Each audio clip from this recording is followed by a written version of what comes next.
Imaginemos que está derogada. Derogada esta norma, debo aplicar el Código Procesal.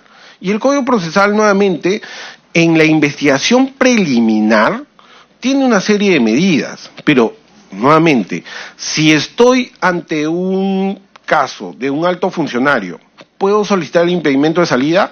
Nosotros creemos que sí. Porque es una medida que en realidad solamente está permitiéndome que, siempre y cuando durante esta investigación preliminar que estoy haciendo, sea necesaria, urgente, ¿no? Entonces, es la evaluación caso por caso que debe hacerse. Es decir, nosotros sí consideramos que es posible aplicar las medidas limitativas, aún hablando de una derogación de esta norma, derogación tácita parcial, porque, ojo, recordemos, respecto a los congresistas, está vigente. Ahora, lo que sí es cierto, y eso no podemos desconocer, es que el Poder Judicial y el Ministerio Público ha aplicado estas normas de manera conjunta. Ha hecho un mix, ¿no es cierto? Dice, por un lado, es decir, y yo entiendo un poco, porque el Código Procesal no tiene de manera expresa una disposición que diga medidas limitativas en fase preliminar para altos funcionarios. Porque lo que regula el Código Procesal es la fase de investigación preparatoria. Es decir, el proceso que tú sigues desde que lo recibes. Y por eso te dice, una vez que ya formalizaste esa investigación preparatoria, recién cuando lo pasas a tu fiscal a cargo, es decir, el fiscal de la Nación formaliza, el vocal supremo, o juez supremo en este caso, acepta la formalización, lo traslado al vocal al fiscal supremo competente, que en este caso es el de corrupción, recién ahí solicito las medidas limitativas como la prisión preventiva, ¿no? Entonces, solo me regula este espacio. La preliminar debería entender yo que se regula por el proceso común, es decir, por las normas comunes. Pero entonces yo entiendo ahí un poco al Poder Judicial cuando dice, pero yo no tengo en el código una norma tan expresa como la que sí tengo acá. No obstante, hace un mix, porque esta norma me autoriza dar medidas limitativas, pero también tiene restricciones. Pero estas medidas están en el Código Procesal, por eso hace este mix. Ahora, ¿hay algún problema con que convivan? Yo creo que no. Como decía el doctor Abad, estas normas son perfectibles y se pueden modificar para una mejor aplicación, sin ningún problema. Porque sí es cierto, es necesario tener claro ¿cuándo puedo aplicar una medida limitativa a un funcionario y cómo debo hacerlo? O sea, si ya estoy regulando un capítulo respecto a la investigación de estos altos funcionarios, debo ponerme en el supuesto de la investigación preliminar. Es más, probablemente, de repente debería estar regulado el tema de los congresistas ahí mismo, ¿no? Pero más allá de eso, las normas que hemos tenido o que tenemos vigentes alcanzaban para hacer un proceso adecuado. El doctor Pablo Sánchez en su momento pidió una medida limitativa de impedimento de salida porque también estábamos ante una investigación muy primigenia, ¿no? Donde, como decíamos, no había ni siquiera crimen organizado. Entonces, con esos elementos, yo debo pedir, y considerando que la detención es la excepción, debo pedir la medida que alcance para mis fines. Entonces, una variación hubiera necesitado, sí o sí, que estos elementos que me hicieron pedir una medida limitativa con el impedimento de salida hubieran variado. Permítame interrumpirlo ahí. El momento en el que varía es el momento en que el Congreso toma la decisión, ¿no es cierto?, de levantarle el fuero para que se le investigue por organización criminal. Entonces, la pregunta es, el momento a partir del cual el fiscal responsable, o el fiscal de la Nación, digamos, puede pedir la medida restrictiva de la libertad, es en el momento en que en acto público el Congreso toma la decisión de levantarle el fuero a Inostroza, es en el momento en que en el peruano se publica la decisión del Congreso de levantarle el fuero, o es en el momento en el que el fiscal responsable recibe el expediente. Ahí nosotros sí tenemos una posición bien formada, y es en el sentido de que, como la misma Constitución señala de que hay que trasladar la resolución, porque sobre esta resolución que contiene hechos e imputaciones se va a desarrollar o se va a iniciar una investigación preparatoria, el fiscal necesita contar con esto. porque sobre estos hechos tengo que establecer que existe un delito, la vinculación con el sujeto y además establecer los elementos para una posible fuga, ¿no es cierto? Entonces, dice el Código Procesal, ¿no? Razones plausibles, pero estas razones plausibles no es de lo que dice el periódico, la televisión, sino de lo que está en esa resolución que contiene la investigación o el proceso de acusación constitucional. Entonces, el hecho de que se haya publicado y que se haya dicho, ya esta persona está expedita para ser procesada penalmente a nivel de la Corte Suprema, no quiere decir que el fiscal automáticamente, sacando el expediente que tenía en copia, digamos, pueda armar un pedido. Y el juez no hubiera podido resolver con eso. Necesitaba los elementos de manera formal. Entonces, sí hay un impedimento también. Lo que pasa que es esto. Una vez que Vamos un paso más adelante. Es lo que viene diciendo Pablo Sánchez, que él necesitaba el expediente. Porque, entre otras cosas, la denuncia del fiscal Chávarri no incluye el extremo de organización criminal. O sea que no es que la fiscalía tuviera por lo menos el origen del expediente en todos sus extremos. El expediente no incluía organización criminal, entonces este era un hecho que no está en manos de la fiscalía. Ahora, si eso fuera cierto, la pregunta es, ¿tenemos que esperar 12 días para que ese expediente llegue? Entonces, acá dirán, bueno, de repente, no 12, pero sí 7, o sí 5. Igual, estamos ante un problema, porque en esos 5 días, necesitas 12, pero te bastan 5. Hasta te pueden bastar 3 para mandarte mudar si no tienes escrúpulo de sacarle la lengua a la justicia de tu país, ¿no? Como es el caso de personas, procesadas, investigadas por hechos muy graves. Entonces, ¿qué hacemos para subsanar ese problema de naturaleza práctica? No bastaría con que, no sé, pues, ¿cómo resolvemos ese problema? Porque la convocatoria de hoy día es cómo evitamos que en los procesos que se vienen nos vuelva a ocurrir lo mismo que nos ha ocurrido ahora. Entonces, de acuerdo, el Congreso podría hacer su trabajo mejor, pero no lo puede hacer, pues, esa noche que se aprueba, no se puede enviar el expediente, no se puede enviar el expediente. Entonces, si no se puede enviar el expediente, ¿cómo subsanamos para no crear un vacío que permita que la persona investigada pueda fugar de la acción de la justicia? Ahí creo que, si bien tenemos la herramienta, porque esta norma especial de medidas limitativas para altos funcionarios dice que es el Congreso el que puede solicitar la medida, o sea, el Congreso tranquilamente, una vez que recibe una acusación constitucional... Pero no incluye, pues, la detención preliminar, no, habría que... Ahí sí hay un vacío legal. Sí, o sea, lo que pasa, nuevamente... aun cuando pudiera incluir esta medida, tendría que tener una razón plausible, tendría que ser una medida necesaria, y siempre considerando que voy a hacer un proceso de acusación en menos de 72 horas, si es que no es crimen organizado lo que le estoy imputando. Lo que pasa que, aun cuando solicitara la medida de detención, el Congreso tiene que regirse a las normas del Código Procesal. Y el Código Procesal te dice, solamente es 10 días cuando es crimen organizado.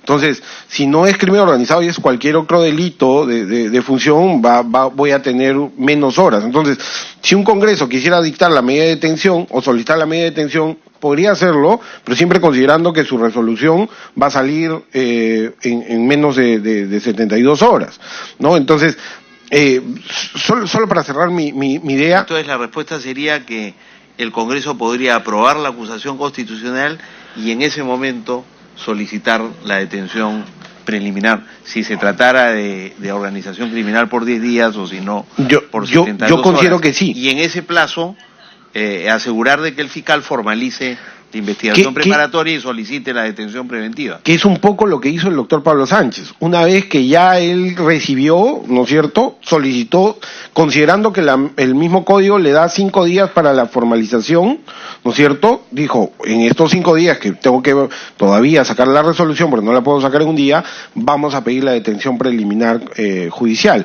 Lo mismo podría hacer tranquilamente el Congreso, pero sí creo que las normas no están claras. Es decir, tenemos las herramientas, pero sí debería deberíamos ordenarlas de modo que no quede duda de que, es más, yo iría más allá, considerando que una vez que la investigación preliminar que está realizándose de manera normal determina que hay un alto funcionario y que por ende debe pasar a una acusación constitucional, la norma debería decir que en esos casos el único que debería pedir la medida limitativa debería ser el Congreso, porque está en su ámbito. O sea, el fiscal ya no puede hacer en ese momento nada, salvo esperar que la resolución del Congreso dictamine un resultado. O sea, eso debería quedar claro desde nuestra óptica, porque más o menos como está en este momento se lo pasa al Congreso, pero el fiscal todavía puede pedir ciertas medidas. Pero si es el Congreso el que tiene la investigación, nosotros creemos que ahí sí debería limitarse, por una cuestión también de seguridad. O sea, tengo claro que es el Congreso el que tendrá que evaluar si necesito una medida o no tengo una medida. Y luego, una vez que termina la función del Congreso, nuevamente el que asume todas las responsabilidades y la evaluación para las medidas limitativas es el fiscal de la Nación. Ahora, en ambos casos es un juez el que va a determinar, con lo cual la garantía siempre va a estar vigente, ¿no? César. Señor congresista, la verdad que luego de las intervenciones hay bastantes temas que deberían reflexionarse y el paquete que ha traído de ideas Samuel de por sí solo ya representaría largas horas de discusión, pero aparte lo que ha señalado el doctor Andía, también es importante reparar que si se tuviera que realizar algún tipo de cambio en razón a que las normas existentes no son útiles, no son apropiadas para solucionar los problemas, es importante tener presente que cualquier norma que se adopte respecto de este tipo de trámites no puede descuidar y debe tener presente que quienes van a ejecutarlas requieren recursos. Por ejemplo, si nosotros dijéramos que el expediente debe ser remitido en 2 días, entonces vamos a tener que definir en qué consiste el expediente, porque si el expediente es el original, no es lo mismo que si estamos hablando del expediente en copia. Han habido casos en los que se ha cumplido con el proceso valiéndonos del expediente en copia y se le ha remitido al Ministerio Público el expediente en copia, pero eso para nosotros representaba una ineficiencia porque no se reunía condiciones de legitimidad y de calidad en el trámite. Entonces, si nosotros remitiéramos, como digo que ha ocurrido, que se ha remitido el expediente en copia, no habría mucho problema en remitirlo al día siguiente, porque es una copia de lo que ya tiene, por ejemplo, en la oficina de trámite documentario, van acumulando. ¿El problema cuál es? El problema es que se van a recibir en el Ministerio Público la copia del expediente, pero sin el decreto. Y el decreto es lo que nos indica cómo se ha aprobado, y eso puede ser materia de examen por el Ministerio Público. El decreto es la revisión de lo que ha acontecido en la sesión, la transcripción magnetofónica y de las asistencias y votaciones. Entonces, si decimos, podemos hacerlo en 2 días para que llegue lo más rápido posible y basta con un expediente, con la copia de un expediente, entonces el Ministerio Público se va a privar de elementos críticos para evaluar la naturaleza de la acusación y si fue efectivamente legalmente realizada o si hubo alguna deficiencia en el proceso parlamentario. Los elementos que constan en el decreto sirven para evaluar la regularidad del proceso parlamentario. Por otro lado, si habláramos de que debe regularse el plazo dentro del cual el Congreso debe remitir al Ministerio Público, a la Fiscalía de la Nación, el expediente. Han ocurrido casos que ahora no se han tenido presentes, como en la época del señor González Posada, o como en la época del señor Velázquez Quezquén, cuando ha sido presidente del Congreso en el periodo 2006-2011, en lo que los expedientes se han remitido 15 días después, y ahora nadie dice nada. O sea, no existe un plazo dentro del cual la administración deba remitir el expediente, por más que el presidente del Congreso diga, el día 9 de octubre yo di la orden para que el expediente se envíe, ya pues dio la orden, pero ¿era factible que se ejecutara la orden del presidente habida cuenta del sistema en el que nosotros trabajamos? Ese tipo de cuestiones no han sido debidamente evaluadas. Pero quizá, como tenemos pocos minutos sobre el Congreso, que es importante, y después sobre la policía, tenemos 15 minutos más, entonces permítame que te interrumpa César.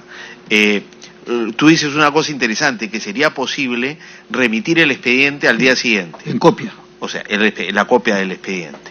Y trabajar el decreto, digamos, eso toma más tiempo. Sí. ¿Cuánto más tiempo tomaría? Porque esa podría ser, digamos, una solución, acortar los plazos con la remisión del expediente de manera inmediata y darle un plazo razonable a la emisión del decreto, que es un poco más sofisticada. Pero en realidad lo que nos resuelve el problema es si el Congreso tiene la prerrogativa de pedir detención preliminar en el momento que cree oportuno, o sea, cuando menos en el momento que toma la decisión de levantar el fuero. Eso ya resolvería el problema, pero claro, eso es por 10 días, pero si ustedes se demoran 20, entonces la idea de remitir el expediente inmediatamente y de dar un plazo razonable, pero que no exceda los 10 días, para darle a la Fiscalía la posibilidad de preparar el pedido de detención preliminar, ¿no? Entonces quizá, entendiendo que el Congreso necesita tiempo para emitir ese decreto, habría que establecer un plazo que permita que eso llegue dentro de los 10 días que tiene la Fiscalía para preparar la detención preventiva. Es importante tener presente que el suceso ante el cual nos encontramos no es un suceso regular, es un suceso extraordinario, es un suceso excepcional. No siempre pasa lo que nos ha pasado ahora. ¿Por qué? Porque hemos estado trabajando dentro de niveles de riesgo muy altos. Esto porque ha habido mucha precipitación, han habido demasiados acontecimientos en las últimas 3 semanas. Puedo mencionar, por ejemplo, que el personal a cargo del área de Relatoría, Agenda y Acta ha estado trabajando en 3 semanas, o sea, más o menos en 20 y tantos días hábiles, ha estado trabajando 30% más de la jornada laboral. Hay personas que han trabajado 95 horas en 3 semanas, horas extras, fuera de las 8 horas. ¿Eso no cuenta? Y además, los malos tratos que uno recibe porque se quiere que las cosas salgan rápido. O sea, si nosotros trabajamos el día 4, el expediente, y luego han pasado cosas como la ley de la pena humanitaria, o la censura al presidente del Congreso, o las imputaciones al señor Chávarri, al señor Becerril y al señor Rodríguez Tineo. Todo eso ha supuesto que nosotros recibiéramos una inyección de adrenalina posterior y que lo que antes fue urgente dejara su paso para que lo recientemente urgente precediera respecto de lo anterior. Además, han ocurrido acontecimientos que no nos deben confundir. Digo nuevamente, esta es una situación excepcional. Quienes trabajan en el Departamento de Relatoría, Agenda y Acta son el equivalente de lo que en la policía o en el ejército son las FOES. O sea, es gente que está acostumbrada a trabajar bajo presión y en emergencia. Ese es nuestro trabajo. El presidente del Congreso puede contar que lo que él quiere se hace. Para eso estamos nosotros, para rescatarlo de las emergencias, porque él no tiene por qué tener competencia en la dirección de los debates ni en la dirección de las sesiones. Pero lamentablemente han ocurrido cosas como, por ejemplo, que en 2 meses se haya cambiado 3 oficiales mayores, en 2 meses se haya cambiado a 3 directores generales parlamentarios, ha habido más o menos 2 meses en los que no hemos tenido jefe del Departamento de Relatoría, Agenda y Acta. ¿Eso no merma? Por supuesto que merma el resultado. Es más, se tuvo que designar como jefe de área a una persona que funcionaba como operativa, y esa persona tiene que seguir haciendo su mismo trabajo porque no tenemos facilidades para reemplazarla, porque no hay gente con experiencia que lo haga. Entonces, se toman decisiones independientemente del efecto que eso va a generar en la calidad de los procesos y los resultados del Congreso. Eso no se puede descuidar. Repito, es una situación excepcional, no siempre pasa. De milagro no ha ocurrido antes. Ahora hemos cometido un error. El error ha consistido en demorarnos un poco más. ¿Pero a qué se debió el error? Se debió el error a que una persona encargada de hacer los decretos, durante el día martes 9 y el día miércoles 10, sufrió un accidente su hija y estuvo hospitalizada. Esa persona, que era la única que teníamos para que trabajara esos decretos, no lo pudo hacer. El día jueves hubo sesión, el día viernes hubo que trabajar las autógrafas, salen publicadas el día sábado. El lunes se empieza a trabajar el decreto del Pleno. Sale el decreto del Pleno por el departamento, tiene que pasar a la Dirección General Parlamentaria para que sea revisado ahí. Entonces, ¿ante qué situación nos encontramos? Que se responsabiliza a gente a la que no se le ha dado las suficientes facilidades ni la capacidad infraestructural para atender las emergencias. No podíamos atender esa emergencia, era imposible. FOES falló, FOES colapsó porque no tuvimos el suficiente apoyo. Nuestras decisiones han sido tomadas fundamentalmente porque hemos tenido un equipo que nos presionaba para trabajar, hacer las cosas más rápido, pero no se ha podido hacer más. Sí, no, yo puedo dar fe del profesionalismo del doctor Delgado y no tengo la menor duda de que la situación ha sido tal como la transmite. El problema es que mirando hacia futuro se van a volver a presentar estas situaciones de estrés, ¿no?, que afectan directamente el servicio parlamentario y tendríamos que ver qué medidas se adoptan para evitar que nos vuelva a ocurrir esto, porque sí necesitamos que las cosas, digamos, que el expediente salga si se pudiera, ¿no es cierto?, el mismo día y que tuviéramos la posibilidad de sacar un decreto en el plazo más corto. Mira, se está viniendo, no solo están los cuellos blancos, se va a aprobar el informe de Lavajato. Hay varias denuncias constitucionales que van a, digamos, congestionar más, porque la situación ya está congestionada solo con la denuncia de los cuellos blancos del puerto, que hay una larga fila de denuncias que están esperando ser tramitadas. Súmale Lavajato y súmale Madre Mía. Entonces, como dice el doctor Delgado, va a haber que tomar medidas para que el servicio parlamentario sea reforzado, de modo de que pueda actuar con un poco más de agilidad y rapidez. Lamentablemente no tenemos más tiempo para profundizar en esto, pero está presente el representante del oficial mayor, agradecemos su presencia y ojalá que se pueda tomar nota. De repente conversamos un poquito más con el propio presidente del Congreso para hacer notar esta deficiencia y recoger la sugerencia de que eventualmente el expediente sí se podría remitir de inmediato o copia del expediente y ver en qué plazos, lo más corto posibles, se saque el decreto antes de los 10 días para que el fiscal pueda preparar su pedido de detención preventiva. O sea que yo creo que está claro lo que habría que hacer, hay que crear las condiciones para poder hacerlo. Yo quería aprovechar que tenemos a los representantes del Ministerio del Interior, cuya responsabilidad tiene que ver con el impedimento de salida, ¿no es cierto? Eran personas que no tenían orden de detención, por tanto no ha fallado ahí la policía en términos de no haberlos podido detener, pero se ha dicho que teniendo impedimento de salida y siendo, digamos, quienes eran, la policía tiene la responsabilidad de haber tomado las medidas necesarias para que esta gente en efecto no pudiera salir del país.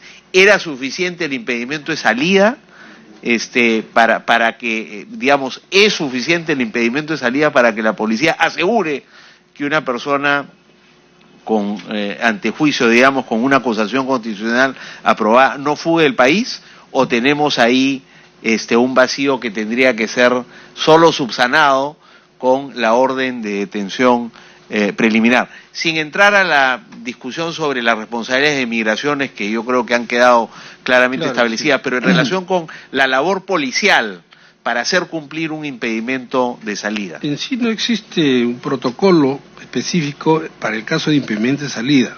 O sea, ¿qué es el impedimento de salida? Simplemente que la persona que se acerca a un centro de control de ingreso, de salida, en este caso ante el impedimento, esa persona con la información que tiene, en este caso migraciones o la policía, se le impide la salida. Pero eso es todo lo que existe. O sea, no dice, o sea, digamos, el documento que llegue, el instrumento que llegue a la policía, simplemente señala impedimento de salida, pero no hay una descripción ¿De qué cosa es el impedimento? ¿En qué consiste el impedimento de salida? Bueno, Porque sería inclusive... bueno llenar ese Claro. vacío, sería bueno tener un protocolo, pero, insisto, como tenemos poco tiempo, lo que se ha dicho acá es que tratándose de Inostroza, a quien se le tenía, interceptadas sus comunicaciones legalmente durante varios meses, tendría que haber estado también bajo interceptación de sus comunicaciones. Pero esas son otras medidas. Entonces, claro. no, pero me gustaría que se pudiera aclarar eso. Y segundo, bajo observación y vigilancia policial. El impedimento de salida les otorga a ustedes la facultad de No, someterlo a observación y vigilancia policial, no. Sí, por eso sujeta hasta denuncias, porque se puede hablar de seguimiento, o de acción de inteligencia, que eso no está establecido en realidad.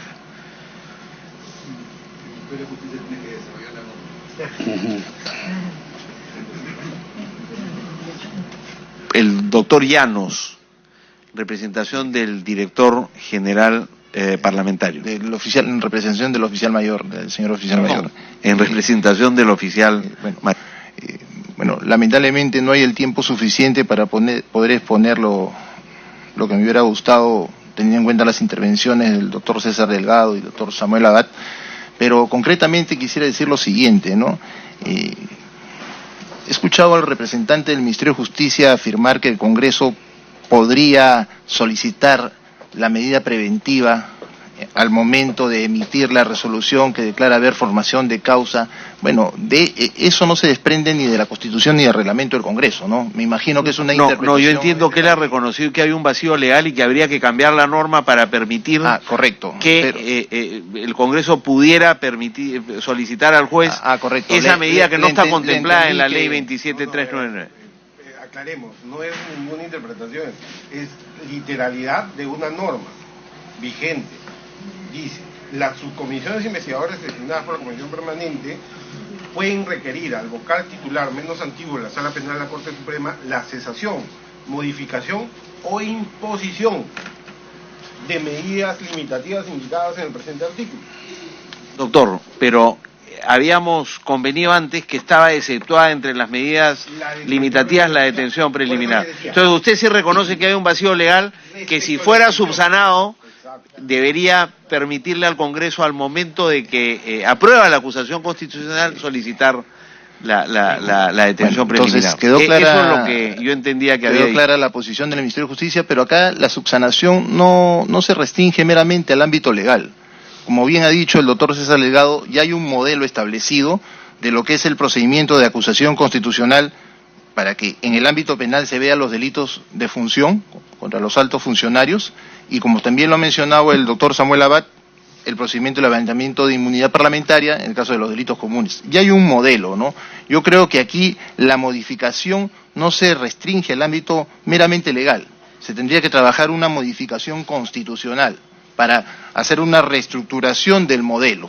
El modelo, guste o no guste, está establecido, tiene sus variables cuestionadas desde el punto de vista académico muchas veces cuando hemos estudiado, pero está. ¿Pero por qué requeriríamos una reforma constitucional para otorgar esa prerrogativa al Congreso, por ejemplo? Bueno, por ejemplo, yo le digo, la Constitución... Porque ya tenemos una norma que establece la prerrogativa de que el Congreso solicite varias medidas restrictivas. Correcto. A excepción de la detención preliminar. Es que todo pasa por, digamos, entender en qué consisten estas instituciones, ¿no? En lo que es la inmunidad parlamentaria contemplada para los congresistas y, de acuerdo a la Constitución, también para el defensor del pueblo y los miembros del Tribunal Constitucional, en lo que se refiere a delitos comunes. Y esta inmunidad parlamentaria pues tiene dos vertientes, ¿no? La inmunidad de arresto y la inmunidad de proceso. Definitivamente pues la medida cautelar de detención preventiva está dentro de lo que se entiende por inmunidad de arresto, ¿no?